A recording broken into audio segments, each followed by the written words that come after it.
Sir, sana mabasa nyo. Yung toilet bowl kasi namin medyo mababa. Tapos yung nag-rent sa amin, nag-request na palitan daw yung toilet bowl dahil medyo naipit daw yung tiyan niya.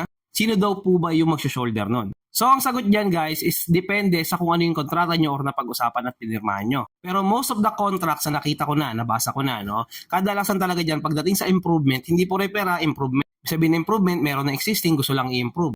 O aesthetically o physically, di natin alam kung ano yung gustong i-improve. Lalong-lalo na kung wala namang problema, ang tenant talaga ang may sagot dapat doon. Pero, in some cases, nakikipag-usap yung tenant dyan sa kanyang landlord na baka pwede maghati, na baka pwedeng sila na muna mag-abono tapos ibawas na lang sa renta, no, yung magagastos sila doon. So, depende pa rin sa usapan ninyo kung papayag kayo sa ganung setup. And bilang landlord, check mo rin kung yung toilet mo, baka talagang sobrang baba at pangit talaga, baka kailangan na-improve. Check mo din yung mga ganung side. Pero pag-isipan nyo mabuti dahil yung pagpapalit ng toilet bowl ay hindi po birong presyo yan. Minimum niyan makikita mo sa mga outlet na sa 6,000, 7,000. Yung medyo maganda, 8, 9, 10 hanggang 15,000.